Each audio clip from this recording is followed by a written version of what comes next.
Hi friends, இந்த வீடியோவை பார்த்துட்ருக்க உங்களில் யாருக்காவது தலைமுடி பயங்கரமாக உதிருதுப்பா, அடர்த்தியே இல்லைப்பா, அண்ட் எப்போ வரனாலும் எனக்கு முடி கொத்து கொத்தாக வந்துகிட்டே இருக்குது, அதோடு மட்டும் இல்லாமல் எனக்கு இளநிறை வந்து சீக்கிரமாகவே வந்துருச்சு அப்படின்னு நினைக்கிறவங்க எல்லாருக்குமே இந்த வீடியோ வந்து ஒரு சமர்ப்பணம் அப்படின்னே வந்து சொல்லுவேன். ஸோ ஜென்ரலாகவே நம்ம என்ன சமையல் எடுத்துக்கிட்டாலும் சரி, தேங்காய் ஆப்பம் வந்து தேங்காய் பால் எடுப்போம் இல்லையா, ஸோ ஆப்பம்க்கு தேங்காய் பால் எடுத்த அப்புறமா அந்த தேங்காயோட சக்கையை தூர போடாமல் இந்த மாதிரி யூஸ் பண்ணி பாருங்கள். ஸோ இன்றைக்கி அந்த தேங்காய் அந்த சக்கை எடுத்திருக்கேன். அதே மாதிரி ஒரே 1 டேபிள் ஸ்பூன் வெந்தயம் எடுத்திருக்கேன். ஒரு கைப்பிடி கருவேப்பிலை எடுத்துகிட்டு நல்லா தண்ணி போட்டு ஃபுல்லாக ஊற வச்சுருங்க. நல்லா ஸ்மூத்தியாக ஊற அளவுக்கு ஒரு 2 மணி நேரம் கிட்ட நீங்கள் அப்படியே அதை ஊற விட்டுருங்க. ஸோ ஊறின அப்புறம் பார்த்தீங்க அப்படின்னா கருவேப்பிலலாம் ரொம்ப சாஃப்டான அப்போ தான் உங்களுக்கு வந்து நல்லா மையாக அரைப்படும். ஸோ இந்த மாஸ்க்கு வந்து உங்கள் ஹேரில் அப்ளை பண்ணிவிட்டு ஒரே ஒரு முறை நீங்கள் அப்ளை பண்ணிவிட்டு அதோட ரிசல்ட் வந்து நீங்கள் கண் கூட பார்க்கலாம். அண்ட் உங்களோட ஹேர் வந்து நினச்சதை விட ரொம்பவே சாஃப்டாக இருக்கும். அதே நேரத்தில் ரொம்ப அடர்த்தியாக தெரியும். அண்ட் இதை ரெகுலராக நீங்கள் ஃபாலோ பண்ணிட்டு வரும்போது உங்களோட முடி உதிர்வு அப்படிங்கிறது ரொம்ப கம்மியாகும். அண்ட் ஃபைனலாக என்னோட ஹேரோட ரிசல்ட் எப்படி இருக்குது அப்படிங்கிறத பாருங்கள். அண்ட் இந்த மாதிரியான ஹேர் மாஸ்க் அப்ளை பண்ணும்போது எந்தெந்த மாதிரிலாம் நம்ம அப்ளை பண்ணணும், எதெல்லாம் நம்ம செய்யக்கூடாது, அண்ட் ஜென்ரலாக உங்களோட ஹேரை வந்து நீங்கள் பராமரிக்கணும் அப்படின்னா அதுக்கு சில டிப்ஸ்லாம் நீங்கள் ஃபாலோ பண்ணணும். ஸோ அதெல்லாம் என்னென்ன அப்படிங்கிறது எல்லாமே பார்த்துட்டு ஹேர் மாஸ்க்கு அப்ளை பண்ணிடலாம். ஸோ ஜென்ரலாகவே நீங்கள் ஹேர் மாஸ்க் உங்களோட ஹேருக்கு அப்ளை பண்ண போகிறீங்க அப்படின்னா நீங்கள் எந்த ஹேர் ஸ்டைல் உங்கள் வீட்டில் நீங்கள் போட்டிருந்தாலும் சரி, ஹேர் மாஸ்க் அப்ளை பண்ணுறதுக்கு முன்னாடி நீங்கள் நல்லா சிக்கை எடுத்துடணும். கொஞ்சம் கூட உங்கள் தலையில் சிக்கு இல்லாமல் இருந்தால் தான் உங்களுக்கு ஹேர் மாஸ்க் அப்ளை பண்ணும்போது ரொம்ப ஈஸியாக இருக்கும்.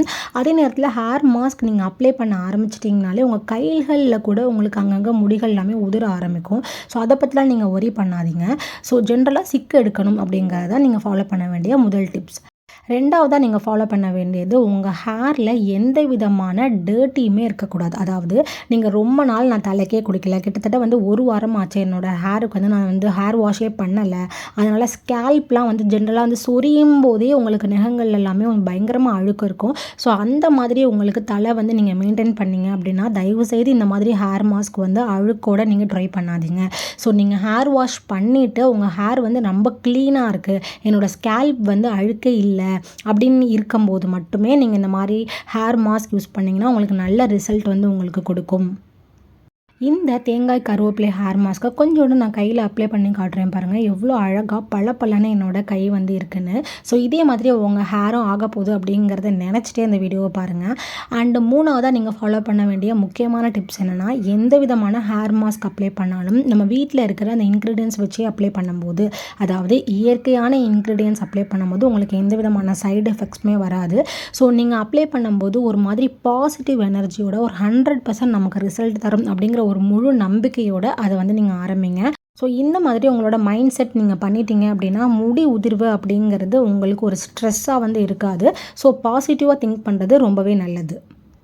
அண்ட் 4ஆவதாக நீங்கள் ஃபாலோ பண்ண வேண்டிய மெத்தட் பார்த்தீங்க அப்படின்னா, உங்களோட ஸ்கேல்பில் நீங்கள் நல்லா அப்ளை பண்ணிவிட்டு அண்ட் கீழே நுனி வர, அதாவது தலை முதல் நுனி வரன்னு சொல்லுவாங்க இல்லையா, ஸோ அந்த மாதிரி உங்களுக்கு டாப் டு பாட்டம் வரை நீங்கள் ஃபுல்லாக உங்களோட ஹேருக்கு நீங்கள் இந்த மாஸ்க் வந்து அப்ளை பண்ணுங்கள். வெறும் ஸ்கேல்ப்புக்கு மட்டும் அப்ளை பண்ணிவிட்டு உங்களோட ஹேருக்கு வந்து விட்டுறாதீங்க. ஸோ நுனி வரைக்குமே இந்த மாஸ்க் வந்து நீங்கள் அப்ளை பண்ணும்போது உங்களோட ஹேரோட டெக்ஸ்சர் அண்ட் ஷைனிங் எல்லாமே உங்களுக்கு பர்ஃபெக்டாக சூப்பராக நல்லா பவுன்ஸியாக வந்து கிடைக்க போகுது. ஸோ நீங்கள் 5ஆவதாக ஃபாலோ பண்ண வேண்டிய மெத்தட் பார்த்தீங்க அப்படின்னா, இந்த மாதிரியான ஹேர் மாஸ்க் எல்லாமே நீங்கள் அப்ளை பண்ணிவிட்டு உடனே போயிட்டு டக்குன்னு நீங்கள் தலைக்கு தண்ணி விட்டு ஷாம்பு போட்டு க்ளீன் பண்ணிடக்கூடாது.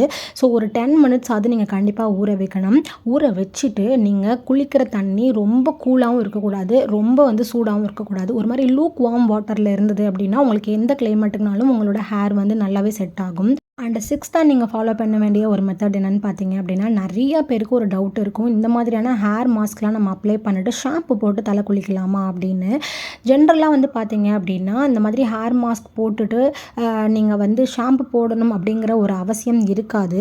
அதே மாதிரி நீங்கள் ஹேர் வாஷ் பண்ணும்போது உங்களுக்கு சரியான ஒரு ரிசல்ட் வந்து உங்களுக்கு கிடைக்கல அப்படிங்கிற மாதிரி ஃபீல் ஆச்சு அப்படின்னா, ஒரு மைல்டான ஷாம்புலாருமே இருக்கும் இல்லையா, அதாவது சல்ஃபேட் ஃப்ரீ ஷாம்பு அப்படின்னு சொல்லுவாங்க, அந்த மாதிரியான ஷாம்பு நீங்கள் லிட்டில் பிட் கொஞ்சோண்டு எடுத்து வாட்டரில் மிக்ஸ் பண்ணிவிட்டு அதுக்கப்புறமா உங்களோட ஹேரை வந்து நீங்கள் வாஷ் பண்ணிக்கலாம். ஸோ இந்த மாதிரியான மெத்தட் எல்லாமே நீங்கள் ஃபாலோ பண்ணிவிட்டு அதுக்கப்புறம் உங்களோட ஹேரை நீங்கள் மெயின்டைன் பண்ணிங்க அப்படின்னா நீங்கள் நினச்சதை விட சூப்பரான ரிசல்ட் வந்து உங்களுக்கு வந்து கிடைக்கும். ஸோ நெக்ஸ்ட் நான் இப்போ என்ன பண்ணிக்க போகிறேன் அப்படின்னா, நிறையா அந்த மாஸ்க் வந்து என்கிட்ட மிச்சம் இருக்குது. ஏன்னா அந்த தேங்காய் பால் வந்து நிறையா எடுத்ததுனால. ஸோ இதை வந்து உங்களோட ஃபேஸ்லேருந்து, ஹேண்ட்லேருந்து, லெக்லேருந்து நீங்கள் எல்லாத்துக்குமே பாடி ஃபுல்லாக யூஸ் பண்ணிக்கலாம். ஸோ குளிக்கும்போது வேஸ்ட் பண்ணாமல் இது சோப்புக்கு பதிலாக யூஸ் பண்ணிவிட்டு நீங்கள் குளிச்சு பார்த்தீங்க அப்படின்னா நல்லா மாய்ஸ்சரைசிங்காக குளிச்சுட்டு வந்த அப்புறம் லோஷன் போடணும் அப்படிங்கிற அவசியமே கிடையாது. ஏன்னா அந்த தேங்காயில் உள்ள அந்த மாய்ஸ்சரைசிங்கே உங்களுக்கு ஒரு ஸ்கின் வந்து ரொம்ப சாஃப்ட்னஸ் கொடுக்கும். என்ன மாதிரியான பெண்கள் எல்லாருக்குமே பார்த்தீங்க அப்படின்னா, நம்மளோட முகத்தை எவ்வளோக்கு எவ்வளோ அழகாக இருக்கணும் நம்மளை பராமரிக்கிறோமோ, அதே மாதிரி நம்மளோட தலைமுடியும் பார்க்குறதுக்கு ரொம்ப அழகாக இருக்கணும் அப்படிங்கிறது விரும்புவோம். ஸோ அதே மாதிரி அழகாக இருக்கணும் அப்படின்னு நினச்சா மட்டும் பத்தாது. அண்ட் மார்க்கெட்லேருந்து கிடைக்கக்கூடிய என்னென்னமோ ப்ராடக்ட்ஸ்லாம் வாங்கி நம்ம யூஸ் பண்ணி அதோட ரிசல்ட் என்ன அப்படிங்கிறத ஃபைனலாக நம்ம தெரிஞ்சுக்கிட்டு ரொம்பவே ஃபீல் பண்ணியிருப்போம். ஸோ அதெல்லாமே அவாய்ட் பண்ணிவிட்டு இயற்கையாகவே இருக்கக்கூடிய பொருட்களை யூஸ் பண்ணி உங்களோட ஹேரை பராமரிச்சிங்க அப்படின்னா, நீங்கள் நினச்சதை விட ரொம்பவே அழகான ரிசல்ட் வந்து உங்களுக்கு கிடைக்கும். ஜென்ரலாகவே தேங்காய் எண்ணெய், தேங்காய் பால் இந்த மாதிரி எது எடுத்துக்கிட்டாலும் சரி, அதில் லாரிக் அமிலம் அதாவது கொழுப்பு நிறைந்த அமிலம் அப்படிங்கிறது ரொம்ப ஜாஸ்தியாக இருக்கும். ஸோ இது டேரெக்டாக உங்களோட ஸ்கேல்பில் அப்ளை பண்ணும்போது உங்கள் ஸ்கேல்ப்லேருந்தே அந்த ஹேர் வந்து ரொம்ப ஸ்ட்ராங்காக இருக்க போகுது. இதையும் தாண்டி இதில் நிறையா ப்ரோட்டீன்ஸ் அண்ட் விட்டமின்ஸ்லாம் இருக்கிறதுனால உங்களோட ஹேர் வந்து ரொம்பவே சூப்பராக இருக்கும்.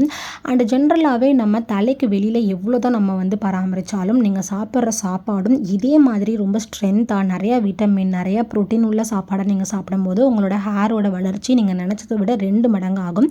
அண்ட் மறக்காமல் டெய்லியுமே நிறையா தண்ணி குடிக்க மறந்துடாதீங்க. ஸோ தண்ணி தான் உங்களோட ஹேர் வளர்ச்சிக்கு ரொம்ப ரொம்ப ரொம்ப முக்கியமான ஒரு டிப்ஸ். நான் தலை குளிச்சுட்டு வந்த அப்புறமா ஜென்ரலாக எப்போவுமே என்னோடய அடித்தலையை நல்லா தொட்டிடுவேன். என்னோடய ஈரப்பதம் அடித்தலையில் இருந்தது அப்படின்னா எனக்கு ரொம்ப கோல்டாகிடும். அப்படிங்கிறதுனால எனக்கு தலைக்கு கீழே ஈரம் தண்ணி கோக்காமல் நல்லா டவல் வச்சு நல்லா ட்ரை பண்ணிடுவேன். ஸோ அதுக்கப்புறமா எப்போவுமே இந்த மாதிரி நான் ட்ரெடிஷ்னல் மெத்தடில் என்னோடய ஹேரை வந்து நான் எப்போவுமே வந்து ட்ரை பண்ணிப்பேன். ட்ரையர்லாம் யூஸ் பண்ணிக்க மாட்டேன். அண்ட் இந்த மாதிரியான ஹேர் மாஸ்க் போட்டுட்டு உங்களோட ஹேரை நீங்கள் இந்த மாதிரி தட்டும்போது சில முடிகள் கீழே உதிர தான் செய்யும். அதே நேரத்தில் அந்த தேங்காய் எல்லாமே உங்களோட ஹேரில் அங்கங்கே ஒட்டி தான் இருக்கும். ஸோ இது எல்லாமே கம்ப்ளீட்டாக உங்களோட ஹேர் வந்து ட்ரை ஆன அப்புறமா நீங்கள் தலை வாரின அப்புறமா உங்களுக்கு அந்த ஆட்டோமேட்டிக்காக நல்ல தலை காய உங்களுக்கு உதிர ஆரம்பிச்சிடும். ஸோ அதுக்கப்புறமா ஃபைனலாக நல்லா காஞ்சப்புறமா அதோட ரிசல்ட்டை நீங்கள் பாருங்களேன். எப்போ சான்ஸே இல்லை. எனக்கே ஒரு ஃபீலிங் வந்தது, நம்மளோட ஹேர் தானா இது அப்படிங்கிற மாதிரி ஆச்சரியமாக வந்து இருக்கும்.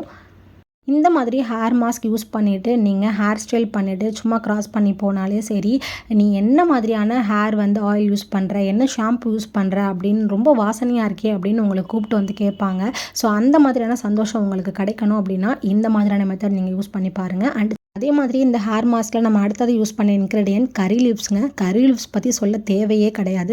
கருன்னு முடி நீளமாக வளரணும் அப்படின்னா கருவேப்பிலையை தூக்கி போடாமல் 4 டெய்லி சாப்பிடு அப்படின்னு சொல்லி கேள்விப்பட்டிருப்போம்.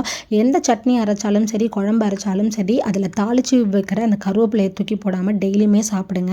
அதே மாதிரி இந்த கருவேப்பிலை வந்து உங்களுக்கு டேரெக்டாக உங்களோட ஹேரில் படும்போது இது வேர்க்கால், அதாவது ஸ்பிளிட்டன்ஸ்லாம் சொல்லுவாங்க இல்லையா, அது உங்களுக்கு நிறையா வராமல் உங்களுக்கு வந்து தடுக்கும். அந்த ஸ்பிளிட்டன் வந்தது அப்படின்னாலே உங்களுக்கு முடி அதுக்கு மேலே வளராது. ஸோ அது வந்து நீங்கள் கருவேப்பிலையால் நீங்கள் சரி பண்ண முடியும். ஸோ ஸ்பிளிட்டன்ஸ் வராமல் அந்த ஸ்பிளிட்டன்ஸை தடுத்து ரொம்ப ஸ்ட்ராங்காக உங்களுக்கு ஹேர் வளரணும், ரொம்ப ஷைனிங்காக இருக்கணும், முடி கருன்னு இருக்கணும் அப்படின்னா நீங்கள் கருவேப்பிலையை டெய்லியுமே நீங்கள் 4 கொழுந்து சாப்பிட்டிங்கனாலே போதும். உங்களோட முடி வந்து ரொம்ப சூப்பராக வளர ஆரம்பிக்கும். அண்ட் இந்த வீடியோவில் இதான் என்னோட ஃபைனல் ஹேர் ரிசல்ட்டு.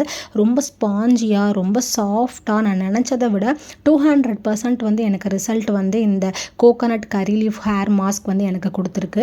அண்ட் என்ன தான் என்னோட ஹேரை நான் ட்விஸ்ட் பண்ணி பார்த்தாலும் எனக்கு ஸ்பிளிட்டன்ஸ் அப்படிங்கிறது வந்து ரொம்ப பெருசாக இருக்கவே இருக்காது. அதே நேரத்தில் என்னோட ஹேரை நீங்கள் நல்லா டக்குன்னு இப்படி பிச்சிங்கன்னா கூட உடனே உடையாது.